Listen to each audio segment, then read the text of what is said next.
India already has BrahMos, but what if I told you that India is preparing with Russia jointly in advancing the next generation of BrahMos missile system, because that is exactly what's under focus in this bilateral defense advancement. They're focusing on a smaller, faster and more advanced variants of BrahMos. And to help us understand what really this means, we have Group Captain V.N. Jha, senior scientist and former joint director of DRDO, joining us live on this broadcast. Thank you, Group Captain, for taking the time out. So first, can you help us understand how, a smaller missile become more faster and more lethal? Because that is exactly what we're looking at. The BrahMos that we have weighs around 3 tons, and the new generation that we're talking about is less than half the size of the existing BrahMos. Well, to be very frank, even now, we fall short of our of foreseeing the devastations that a missile can have. And as you know, most of us, we understand that there are few types of missiles: cruise missiles, ballistic missiles, air to air, air to ground, air to surface, air to surface to air. You can continue having the sequences of it. But essentially, all types of missiles, they have just basic 7 to 8 types of technologies which it incorporates. And the best of it is the propulsion system and the skin of the missile being commensurate with the requirements of the propulsion system. Like if propulsion system gives the Mach number of 3, 4, 5, then the skin of that particular missile has to be compliant with that type of temperature what generates during the friction at that speeds and velocities. And there, BrahMos comes up first because it is a supersonic missile. And that is propulsion system is the one that we are talking of. And next 3, 4 systems, extremely crucial. One is the aerodynamic control, one is the navigation control in 3Ds. That is extremely crucial because it employs the best of the technology that we have in the world today.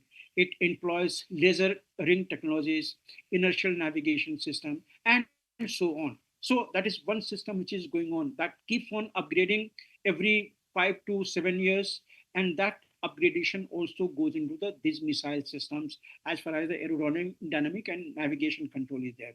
Next come is even further complicating is the integrated computing system, into which comes also the guidance system. And this guidance system is advancing at such a rapid pace in the world today. We have got the preset guidance system, we have got command mode of guidance system, navigation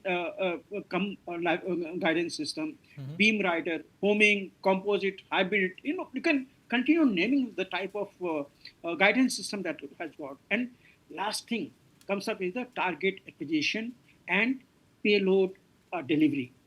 That is where BrahMos comes the most crucial, because BrahMos navigation guidance, it takes it to almost plus minus 1 meter of the target.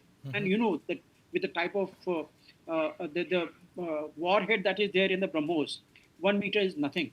So it is sure to destroy the target unless it is intercepted When you talk in mid. about a lighter version of this missile, do you think that the missile loses its destructive power? And if it does, do you think that technology is bridging that gap?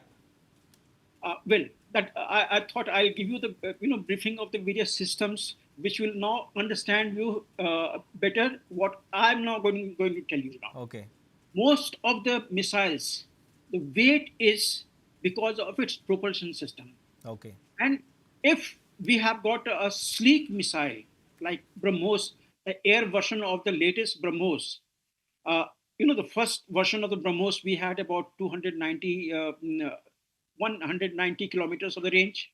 Second version, we had about 390 to 400 kilometers of range. And now, the third version of missile, what is coming up, the industry is there in UP. And that is supposed to have about 800 to 900 kilometers of the range. And all this has happened essentially because the ammunition, the propulsion system, it carries lesser of the propulsion system, lesser of the weight, and that multiplies the range of the missile there subsequently. So this is one area. Secondly, aerodynamic, sleek dynamic control. That is another thing what saves the propulsion system weight. And last but not the least, the weapon delivery system. That particular cone of the warhead is something which has got tremendous amount of upgradations, value additions in the recent about 10 years or so. So when we include everything into today's missiles, especially the BrahMos missile, because BrahMos is very versatile. It is being used from all platforms. It has got the ranges from the 190 to about 900 kilometers. So this versatile missile with the supersonic speed that it has, and Pakistan or other bases which is close to our border, it doesn't give much of time to the enemy to prepare for intercepting it. So that is the speciality of this missile, and this missile is being used. It has already been tested, and it is being used from all three platforms, whether it is the surface, whether it is air, whether it is the water platform. And even So from all underwater, these, I believe, Group Captain, yes, they're testing it. yes, And we hope that, that variant is also included in our, yes. forces arsenal. But we've unfortunately run out of time. Group Captain V.N. Jha, thank you for sharing your valuable insights on this development. This is a very important program for future deterrence as far as taking on China and Pakistan is concerned. And India's defense is headed on the right path.